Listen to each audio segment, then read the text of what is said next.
Bagaimana Singapura menjadi kaya? Jika dilihat di peta, Singapura sangat kecil. Ini adalah negara pulau kecil di Asia Tenggara yang terletak di ujung semenanjung Melayu di antara Malaysia dan Indonesia. Namun, meskipun wilayahnya kecil, sekarang lebih dari 6 juta orang tinggal di sana. Dan dalam hal ekonomi, Singapura adalah salah satu negara terkaya di dunia. Pada tahun 2025, total populasinya mencapai sekitar 6,1 juta jiwa. Sementara itu, PDB per kapitanya hampir 100 ribu dolar Amerika per orang. Ini adalah salah satu yang tertinggi di dunia. Namun, Singapura tidak selalu seperti ini. Ketika merdeka pada tahun 1965, negara ini hanyalah negara kecil yang hampir tidak memiliki sumber daya alam. Negara ini tidak memiliki lahan luas untuk pertanian, tidak ada minyak atau deposit mineral besar. Bahkan, pasokan air bersihnya sendiri pun terbatas. Banyak orang hidup dalam kemiskinan dan masalah pengangguran, serta perumahan juga menjadi persoalan. Oleh karena itu, dulu menjadi pertanyaan besar, apakah Singapura bisa bertahan sebagai negara merdeka? Untuk memahami bagaimana rakyatnya bisa menjadi makmur, kita harus melihat kembali mengapa pulau kecil ini menjadi sangat penting. Sudah lama ada orang dan aktivitas perdagangan di tempat ini sebelum orang Eropa datang. Namun perubahan besar terjadi pada tahun 1819 ketika pejabat Inggris bernama Stamford Raffles datang. Inggris menyadari bahwa lokasi Singapura sangat strategis untuk perdagangan. Letaknya dekat dengan Selat Malaka, salah satu jalur pelayaran paling penting di dunia.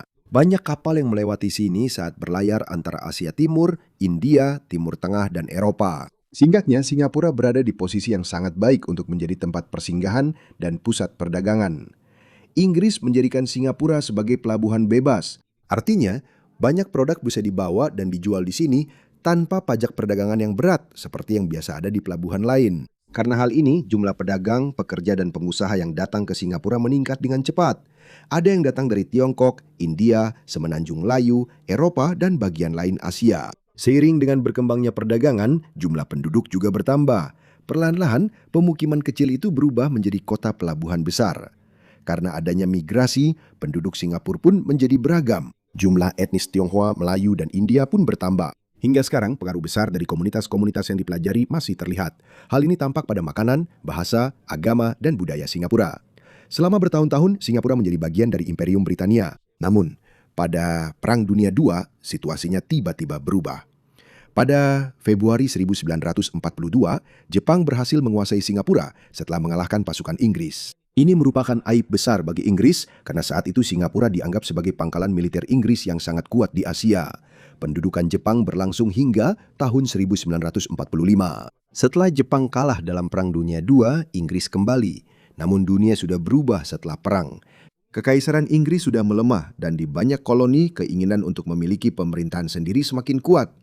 Inilah yang juga terjadi di Singapura. Pada tahun 1950-an, Inggris secara bertahap memberikan Singapura kendali yang lebih besar atas pemerintahannya sendiri. Pada tahun 1959, diadakan pemilihan besar di bawah sistem pemerintahan mandiri yang baru. Partai People's Action Party atau PAP memenangkan pemilu. Pemimpin utamanya adalah Lee Kuan Yew yang menjadi Perdana Menteri pertama Singapura. Lee Kuan Yew adalah salah satu tokoh terpenting dalam sejarah modern Singapura. Namun pada awalnya, Lee Kuan Yew tidak berpikir bahwa menjadi negara kecil dan merdeka sendirian adalah ide yang baik untuk Singapura. Bagi Lee, Singapura terlalu kecil. Negara ini tidak memiliki sumber daya alam dan sangat bergantung pada perdagangan.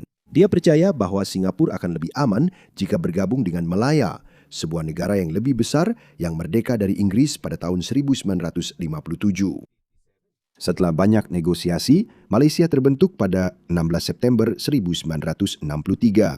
Ini mencakup Melaya, Sabah, Sarawak, dan Singapura. Para pemimpin Singapura mengira bahwa bergabung akan membantu ekonomi dan keamanan pulau itu. Namun, masalah segera muncul. Pandangan pemerintah Lee Kuan Yew di Singapura berbeda dengan pemerintah pusat Malaysia.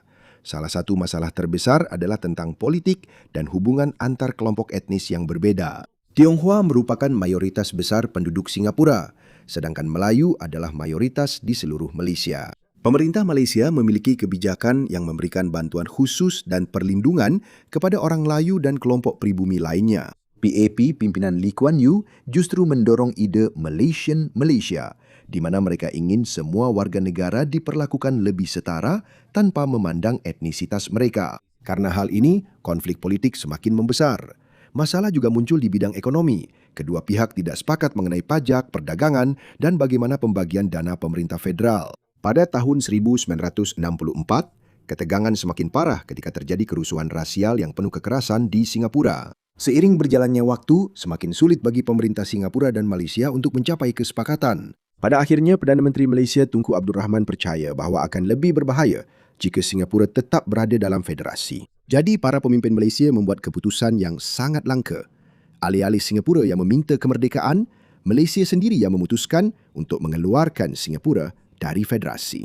Pada tanggal 9 Agustus 1965, Singapura secara resmi memisahkan diri dari Malaysia dan menjadi negara yang merdeka dan berdaulat. Dalam sebuah konferensi pers yang disiarkan di televisi pada hari itu, Lee Kuan Yew menjadi emosional saat membicarakan perpisahan tersebut. Sudah lama dia meyakini bahawa persatuan antara Singapura dan Malaysia sangat penting untuk masa depan rakyat mereka.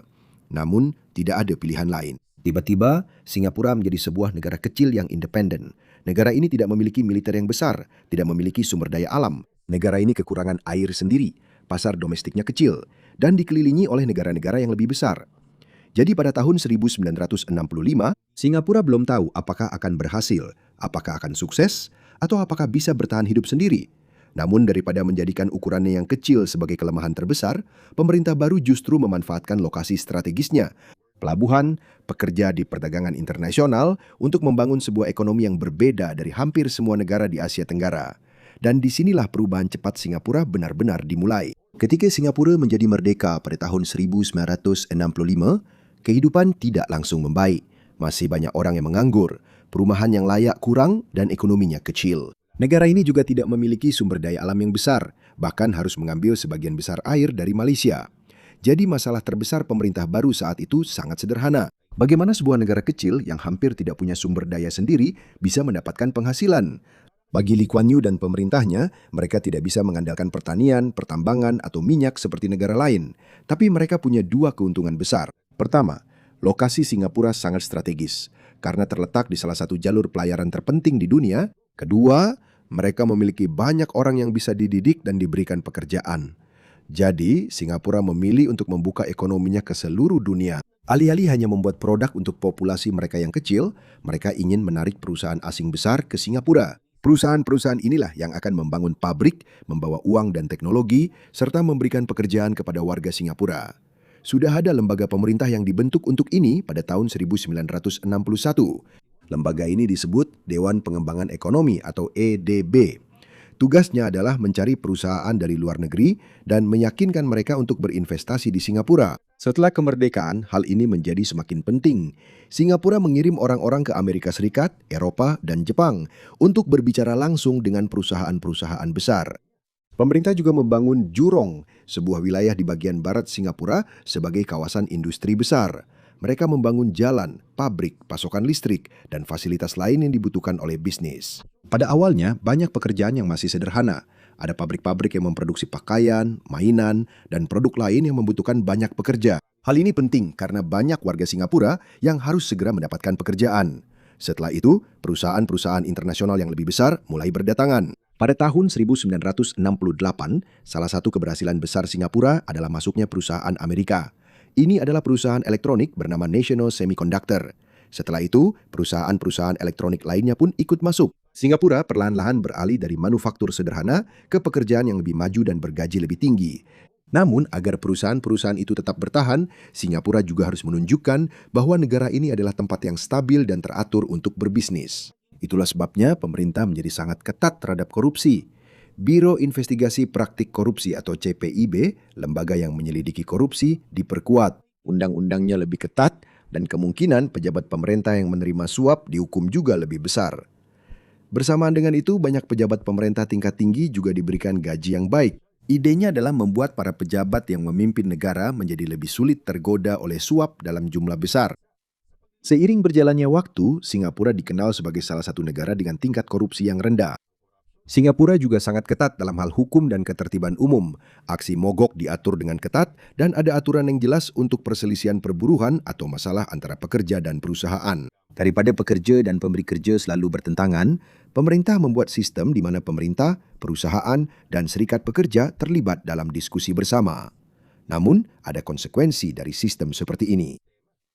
Sejak Singapura merdeka, People's Action Party atau PAP selalu menjadi partai politik terkuat.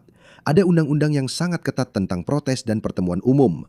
Dan sudah lama kelompok hak asasi manusia mengkritik beberapa undang-undang dan pembatasan di negara tersebut. Singapura juga sangat ketat terhadap kejahatan dan narkoba ilegal. Hingga sekarang, negara ini masih menerapkan hukuman mati untuk beberapa kejahatan berat, termasuk beberapa kasus peredaran gelap narkoba. Banyak organisasi hak asasi manusia internasional menentang hal ini. Sementara itu, pemerintah Singapura mengatakan bahwa ini adalah bagian dari cara mereka untuk mencegah kejahatan narkoba skala besar. Tetapi, yang dilakukan pemerintah bukan hanya menarik perusahaan asing. Lee Kuan Yew tahu bahwa jika dia ingin negaranya yang baru menjadi stabil, kehidupan warga Singapura biasa juga harus membaik. Salah satu masalah terbesar saat itu adalah perumahan. Banyak keluarga tinggal di rumah yang sempit dan tidak layak. Maka pada tahun 1960 dibentuklah Housing and Development Board atau HDB. HDB dengan cepat membangun gedung-gedung apartemen besar. Mereka tidak hanya membangun rumah saja, mereka membangun seluruh komunitas yang memiliki sekolah, pasar, taman, klinik, jalan, dan akhirnya transportasi umum. Alih-alih membiarkan banyak keluarga menjadi penyewa seumur hidup, pemerintah juga sangat ingin agar warga Singapura menjadi pemilik rumah. Ada alasan penting di balik ini. Ketika sebuah keluarga memiliki rumah sendiri, mereka merasa lebih punya andil dalam masa depan negara. Ketika orang-orang memiliki rumah sendiri, mereka lebih ingin negara tetap teratur dan stabil. Itulah sebabnya pemerintah menjual banyak flat HDB yang bisa digunakan keluarga hingga 99 tahun. Tapi bagaimana pekerja biasa bisa membeli rumah? Disinilah Central Provident Fund atau CPF berperan. CPF adalah sistem tabungan wajib. Setiap bulan, sebagian dari gaji pekerja dan kontribusi dari pemberi kerja masuk ke akun CPF pribadi pekerja. Ini seperti tabungan yang bisa digunakan untuk pensiun, perawatan kesehatan, dan kebutuhan penting lainnya. Pada tahun 1968, warga Singapura diizinkan menggunakan tabungan CPF mereka untuk membeli flat HDB. Tabungan ini bisa digunakan untuk uang muka dan pembayaran pinjaman perumahan. Karena hal ini, lebih banyak keluarga biasa mendapat kesempatan untuk memiliki rumah sendiri. Ada satu lagi masalah yang ingin diselesaikan oleh perumahan publik. Penduduk Singapura sangat beragam. Ada Tionghoa, Melayu, India, dan komunitas lainnya. Dan pada saat itu, kenangan tentang kerusuhan rasial tahun 1964 masih segar. Pemerintah tidak ingin ada lingkungan besar di mana hanya satu kelompok etnis yang hampir seluruhnya tinggal di sana. Maka pada tahun 1989 dibuatlah kebijakan integrasi etnis.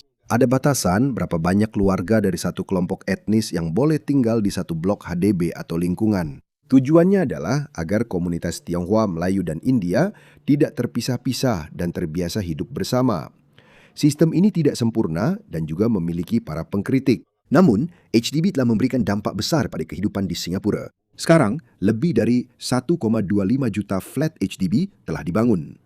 Hampir 80% dari populasi penduduk Singapura tinggal di perumahan HDB. Dan kurang lebih 90% dari keluarga yang tinggal di sini memiliki rumah mereka sendiri. Namun Singapura tahu bahwa rumah yang bagus saja tidaklah cukup jika pendidikan penduduknya lemah. Karena mereka tidak memiliki minyak, gas, atau lahan yang luas, manusia adalah sumber daya paling berharga di Singapura. Itulah sebabnya mereka menginvestasikan banyak uang untuk sekolah dan pelatihan. Para siswa diajarkan bahasa Inggris karena ini adalah bahasa utama dalam bisnis internasional. Sambil tetap mempertahankan pembelajaran bahasa ibu mereka seperti Mandarin, Melayu, dan Tamil. Seiring dengan perubahan ekonomi, keterampilan yang diajarkan juga ikut berubah. Pada awalnya dibutuhkan banyak pekerja pabrik. Ketika perusahaan elektronik dan teknik datang, dibutuhkan lebih banyak teknisi dan insinyur. Ketika Singapura menjadi pusat keuangan dan teknologi, mereka semakin memperkuat universitas dan pelatihan lanjutan. Strateginya sederhana. Jika negara tidak memiliki sumber daya alam, keterampilan dan pengetahuan masyarakat harus dijadikan bernilai. Hal yang sama juga dilakukan pada bidang kesehatan dan infrastruktur publik. Rumah sakit, klinik, sanitasi, sistem air bersih, dan program kesehatan masyarakat diperluas. Bersamaan dengan itu, kawasan permukiman baru direncanakan dengan hati-hati agar masyarakat dekat dengan sekolah, toko, layanan kesehatan, dan transportasi umum. Dan seiring dengan bertambahnya populasi dan ekonomi, masalah lalu lintas juga menjadi masalah besar. Singapura yang kecil tidak bisa membiarkan jalan-jalannya dipenuhi oleh mobil pribadi. Oleh karena itu, pemerintah berinvestasi besar-besaran pada bus dan sistem kereta api. Pada tahun 1980-an, MRT atau Mass Rapid Transit dibuka. Selanjutnya, sistem ini terus diperluas untuk menghubungkan kawasan pemukiman, kota-kota, distrik bisnis, dan bagian lain dari Singapura. Jadi, ketika ada komunitas HDB baru, yang dipikirkan bukan hanya gedung apartemen. Dalam perencanaannya juga termasuk transportasi, sekolah, toko, taman, dan kebutuhan lain para penduduk. Di sini terlihat mengapa bukan hanya satu kebijakan saja yang menjadi alasan kemajuan Singapura. Semuanya saling terhubung. Mereka mendatangkan perusahaan asing untuk menciptakan lapangan kerja. Mereka membangun perumahan agar para pekerja memiliki tempat tinggal yang layak. Mereka menggunakan CPF untuk membantu mereka memiliki rumah dan tabungan. Pendidikan diperkuat agar tercipta pekerja yang terampil. Mereka membangun transportasi yang baik agar mereka bisa cepat sampai ke tempat kerja. Dan mereka memberantas korupsi dan memperkuat administrasi publik agar bisnis percaya pada pemerintah. Selama beberapa dekade, kombinasi ini perlahan-lahan berhasil. Sistem transportasi yang baik juga sangat penting di Singapura. Karena negaranya kecil dan ruang jalan terbatas, pemerintah sengaja mengontrol jumlah kendaraan. Sebelum bisa memiliki kendaraan baru, harus terlebih dahulu mendapatkan Certificate of Entitlement atau COE. Hak ini memungkinkan untuk menggunakan kendaraan selama 10 tahun dan biasanya sangat mahal. Karena itu, mobil pribadi lebih sedikit dan lebih banyak orang menggunakan kereta dan bus. Jaringan MRT juga terus diperluas. Target Singapura adalah agar pada awal tahun 2030-an, 8 dari 10 rumah tangga berada dalam jarak 10 menit berjalan kaki dari stasiun kereta. Namun bukan hanya mobilitas orang yang cepat yang penting di Singapura. Alasan utama keberhasilannya adalah pergerakan uang dan produk yang cepat. Pada tahun 1968, Singapura memulai pasar dolar Asia. Hal ini membantu lebih banyak bank internasional dan perusahaan keuangan untuk masuk. Seiring dengan pertumbuhan perdagangan internasional di Asia, Singapura secara bertahap juga menjadi pusat keuangan yang besar. Bersamaan dengan itu, mereka terus memanfaatkan keunggulan alami terbesar negara, yaitu lokasinya. Singapura terletak di samping Selat Malaka, salah satu jalur laut terpenting di dunia. Banyak kapal yang membawa barang antara Asia Timur, Timur Tengah, dan Eropa melewati dekat sini. Oleh karena itu, Singapura menjadikan pelabuhannya sendiri sebagai pelabuhan singgah utama bagi pelayaran internasional. Pelabuhan Singapura memiliki tugas penting yang disebut transshipment. Ini sederhana saja. Misalnya, ada kontainer dari Tiongkok yang akan dikirim ke negara lain. Kontainer itu bisa dibawa dulu ke Singapura, dipindahkan ke kapal lain, lalu melanjutkan perjalanannya. Bisnis ini sangat besar. Pada tahun 2024, Singapura menangani lebih dari 41 juta unit kontainer. Sekitar 90%-nya adalah kargo transshipment. Itulah sebabnya Singapura tetap menjadi pusat transshipment kontainer terbesar di dunia. Mereka juga tidak berhenti di bidang pengiriman. Pemerintah menyadari bahwa lokasi strategis Singapura juga bisa dimanfaatkan untuk perjalanan udara. Banyak penerbangan antara Eropa, Asia, Australia, dan bagian lain dunia dapat melewati Singapura. Jadi mereka membangun bandara baru yang besar. Pada tahun 1981, Bandara Changi dibuka. Bandara ini dirancang bukan hanya sebagai tempat orang naik pesawat, tetapi juga sebagai hub internasional besar di mana penumpang dapat berganti penerbangan dan memindahkan kargo udara. Seiring berkembangnya Bandara Changi dan Pelabuhan Singapura, negara ini menjadi semakin menarik bagi perusahaan internasional. Sangat mudah untuk membawa pekerja, produk, peralatan, dan pasokan masuk dan keluar dari Singapura. Tapi ada satu lagi industri yang mungkin mengejutkan untuk negara yang tidak punya minyak sendiri. Singapura menjadi pusat besar untuk penyulingan dan perdagangan minyak. Negara ini tidak memiliki cadangan minyak yang besar dan harus mengimpor minyak mentah.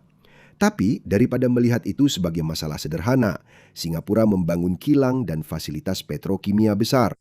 Minyak mentah dibawa ke sini dari negara lain, diproses dan diubah menjadi solar, bahan bakar jet, bahan bakar kapal, bahan kimia, dan produk lainnya sebelum dijual kembali ke pasar internasional. Sebagian besar industri berada di Pulau Jurong, sebuah kawasan industri besar di mana kilang dan perusahaan kimia saling berdekatan. Lebih dari 100 perusahaan energi dan kimia global beroperasi di sana. Keuntungan besar lainnya adalah banyaknya kapal yang melewati Singapura. Kapal-kapal ini membutuhkan bahan bakar. Itulah sebabnya Singapura menjadi pusat bunkering yang sangat besar. Bunkering adalah proses sederhana mengisi bahan bakar ke kapal, seperti pom bensin untuk kapal-kapal besar. Pada tahun 2024, hampir 55 juta ton bahan bakar kapal terjual di Singapura. Itulah sebabnya pelabuhan ini tetap menjadi pelabuhan bunkering terbesar di dunia. Jadi meskipun Singapura tidak memiliki minyak sendiri, negara ini tetap mendapatkan keuntungan dari impor, pemrosesan, perdagangan, dan penjualan produk minyak. Ini adalah salah satu contoh terbaik bagaimana Singapura memanfaatkan lokasi dan infrastrukturnya untuk menciptakan bisnis dari sumber daya yang sebenarnya tidak dimiliki oleh negara tersebut. Seiring Singapura semakin makmur, jenis pekerjaan yang ingin dibawa ke negara ini juga berubah. Awalnya pabrik-pabrik yang membutuhkan banyak pekerja biasa sangat membantu. Namun seiring meningkatnya upah, semakin sulit untuk bersaing dengan negara-negara yang biaya tenaganya lebih murah. Oleh karena itu, Singapura secara bertahap beralih ke industri yang lebih maju. Industri manufaktur semikonduktor dan elektronik pun berkembang pesat. Perusahaan farmasi, firma teknik, institusi keuangan, perusahaan teknologi, dan kantor pusat regional dari korporasi internasional besar pun semakin banyak. Disinilah investasi jangka panjang mereka di bidang pendidikan menjadi sangat penting. Karena pekerjanya lebih terampil, mereka mampu membuat produk dan layanan yang lebih rumit dan bernilai tinggi. Dan hal ini terus menarik investasi asing. Menurut Departemen Statistik Singapura, stok investasi langsung asing di sektor korporasi negara tersebut mencapai lebih dari 3 triliun dolar Singapura pada akhir tahun 2024. Artinya, jumlah uang yang sangat besar dari perusahaan internasional ditempatkan di Singapura karena mereka menggunakan negara ini sebagai basis untuk bisnis di Asia. Namun, bukan hanya perusahaan swasta yang berinvestasi. Seiring bertambahnya kekayaan negara, pemerintah Singapura juga menciptakan mekanisme untuk menginvestasikan sebagian kekayaan nasional demi masa depan. Salah satu yang paling penting di sini adalah Temasek. Ini adalah perusahaan investasi yang dimiliki oleh pemerintah Singapura. Perusahaan ini berinvestasi di banyak perusahaan dan industri di Singapura maupun di luar negeri. Pada tanggal 31 Maret 2026, nilai portofolio bersih Temasek mencapai sekitar 518 miliar dolar Singapura. Ada juga GIC yang didirikan pada tahun 1981 untuk menginvestasikan cadangan devisa Singapura ke berbagai aset di seluruh dunia. GIC tidak mengungkapkan jumlah pasti total dana yang mereka kelola, tetapi ini adalah salah satu organisasi investasi terbesar sejenis di dunia. Tugasnya adalah melindungi dan menumbuhkan cadangan Singapura agar dapat digunakan negara dalam jangka panjang. Sangat penting untuk tidak menggabungkan semua dana ini seolah-olah itu satu rekening bank besar. Tugas Temasek, GIC, dan CPF berbeda.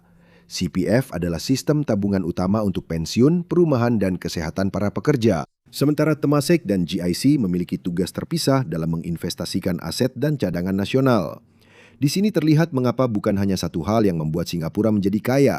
Bukan hanya karena lokasinya yang strategis, banyak tempat di dunia yang juga memiliki lokasi bagus, tapi tidak menjadi seperti Singapura. Yang dilakukan negara ini adalah memanfaatkan lokasinya bersamaan dengan pelabuhan yang baik, bandara, transportasi umum, pekerja terampil, pemerintahan yang stabil, kebijakan ramah bisnis, dan investasi besar pada infrastruktur. Ketika sebuah perusahaan internasional datang ke Singapura, ada pelabuhan untuk produknya, bandara untuk pekerja dan eksekutif, karyawan yang terlatih, jalan dan kereta yang baik, sistem keuangan dan lembaga pemerintah yang berfokus pada bisnis.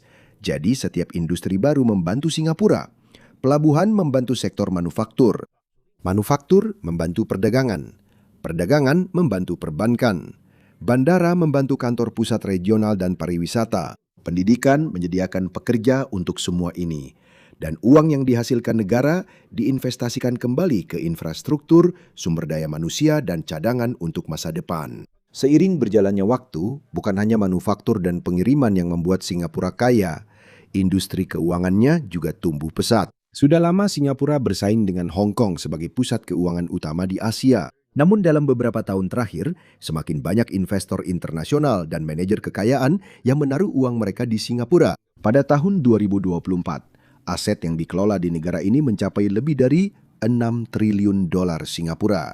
Artinya, jumlah uang yang sangat besar dari seluruh dunia dikelola oleh perusahaan keuangan yang berbasis di Singapura. Penggunaan bahasa Inggris juga sangat membantu. Meskipun ada banyak komunitas Tionghoa, Melayu, India, dan komunitas lainnya di Singapura, bahasa Inggris adalah bahasa utama dalam pemerintahan, pendidikan, dan bisnis internasional. Karena hal ini, orang-orang Singapura jadi lebih mudah bekerja sama dengan perusahaan-perusahaan dari Amerika Serikat, Eropa, dan bagian dunia lainnya. Namun seiring bertambahnya kekayaan Singapura, ada satu masalah yang tetap ada sejak kemerdekaannya. Negara ini kecil dan sumber dayanya sendiri sangat terbatas. Salah satu yang terpenting adalah air. Sampai sekarang Singapura memiliki perjanjian besar terkait air dengan Malaysia. Di bawah perjanjian yang ditandatangani pada tahun 1962, Singapura dapat mengambil hingga 250 juta galon air mentah setiap hari dari Sungai Johor di Malaysia. Perjanjian ini akan berakhir pada tahun 2061. Karena Singapura tidak ingin hanya bergantung pada negara lain, mereka membuat cara lain untuk mendapatkan air. Mereka mengumpulkan air hujan. Mereka memproduksi air desalinasi dari laut, dan mereka menggunakan NEWater, yaitu air bersih yang berasal dari air limbah yang telah melalui proses pengolahan yang sangat ketat. Di masa depan, Singapura berharap porsi yang lebih besar kebutuhan airnya akan berasal dari NEWater dan desalinasi. Ukuran yang kecil dan ketergantungan pada negara lain juga menjadi salah satu alasan mengapa Singapura sangat serius dalam pertahanan nasional. Sejak tahun 1967, mereka memiliki wajib militer. Sebagian besar pria Singapura harus menjalani dinas militer penuh waktu.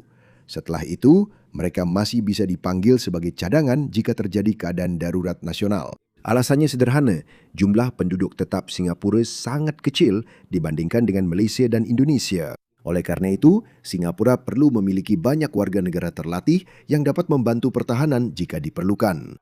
Singapura juga mengeluarkan banyak biaya untuk peralatan militer modern. Angkatan bersenjata Singapura memiliki pesawat tempur canggih, kapal perang, kapal selam, sistem pertahanan udara dan kendaraan lapis baja. Singapura juga membeli 20 jet tempur F-35 dari Amerika Serikat dan pesawat pertama diharapkan akan dikirim pada akhir 2026. Namun, strategi pertahanan utama Singapura bukanlah mencari perang. Menurut Kementerian Pertahanan sendiri, strategi ini didasarkan pada dua hal, penangkalan dan diplomasi. Penangkalan itu sederhana saja, membuat militer cukup kuat agar negara lain berpikir dua kali sebelum menyerang. Diplomasi adalah menjaga hubungan baik dengan negara lain agar tidak sampai terjadi konflik. Dan disinilah salah satu tantangan terbesar Singapura saat ini muncul, hubungannya dengan Amerika Serikat dan Tiongkok. Kedua negara tersebut sangat penting bagi Singapura. Amerika Serikat adalah investor asing terbesar di Singapura dan ribuan perusahaan Amerika beroperasi di Singapura. Hubungan militer kedua negara juga sangat dekat, meskipun Singapura bukan sekutu militer formal Amerika. Tiongkok juga sangat penting. Negara itu adalah salah satu mitra dagang terbesar Singapura dan hubungan bisnis kedua negara sangat besar. Bersamaan dengan itu, banyak perusahaan Tiongkok juga menggunakan Singapura sebagai basis regional. Itulah sebabnya Singapura tidak ingin begitu saja memilih satu pihak saja. Singapura memiliki kebijakan satu Tiongkok yang jelas, tetapi negara ini juga menjaga hubungan ekonomi dan keamanan yang erat dengan Amerika Serikat.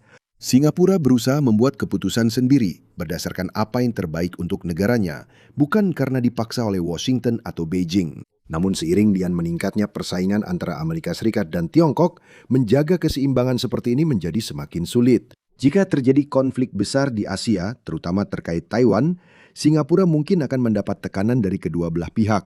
Itu menjadi masalah karena seluruh keberhasilan Singapura bergantung pada dunia di mana kapal-kapal dapat berlayar dengan bebas. Perdagangan internasional terbuka, uang bergerak di antara negara-negara dan perusahaan-perusahaan merasa aman untuk berinvestasi. Ketika ekonomi global terbagi menjadi kubu-kubu saingan Amerika Serikat dan Tiongkok, Singapura mungkin akan kesulitan untuk tetap berada di tengah. Bahkan kepemimpinan Singapura sendiri mengatakan bahwa risiko terpecahnya ekonomi dunia menjadi dua sistem terpisah yang berpusat di Amerika dan Tiongkok semakin meningkat. Dan disinilah terlihat mengapa kisah Singapura begitu unik. Pada tahun 1965, negara ini hanyalah sebuah negara kecil yang tidak yakin apakah bisa bertahan hidup sendiri. Negara ini tidak memiliki minyak, lahan yang dimiliki sangat kecil, persediaan airnya sendiri pun terbatas, populasinya juga sedikit. Namun, negara ini memanfaatkan apa yang dimilikinya. Lokasi strategisnya digunakan untuk pengiriman barang. Pelabuhan dan bandara dibuat bertaraf dunia. Perusahaan asing didatangkan agar tercipta lapangan kerja. Pendidikan diperkuat agar keterampilan pekerja meningkat. Perumahan umum dan transportasi dibangun. Pemberantasan korupsi diperketat. Investasi dilakukan di bidang keuangan, teknologi, manufaktur, dan pertahanan nasional. Dan yang terpenting, dia terus-menerus mengubah strateginya seiring dunia berubah. Jadi, alasan terpenting mengapa Singapura menjadi kaya bukan karena mereka menemukan satu formula rahasia. Yang sebenarnya mereka lakukan adalah memanfaatkan dengan baik sedikit hal yang mereka miliki. Tapi hal yang sama yang membuat Singapura kaya, yaitu perdagangan global, investasi internasional, dan koneksi ke seluruh dunia, juga bisa menjadi masalah terbesarnya di masa depan. Jadi, setelah hampir 60 tahun perkembangan yang sangat pesat, Pertanyaan besar berikutnya untuk Singapura bukan lagi apakah Singapura bisa menjadi kaya. Pertanyaannya sekarang adalah apakah Singapura bisa tetap sukses di dunia yang semakin terpecah, penuh ketegangan, dan lebih sulit diprediksi dibandingkan saat Singapura mulai bangkit.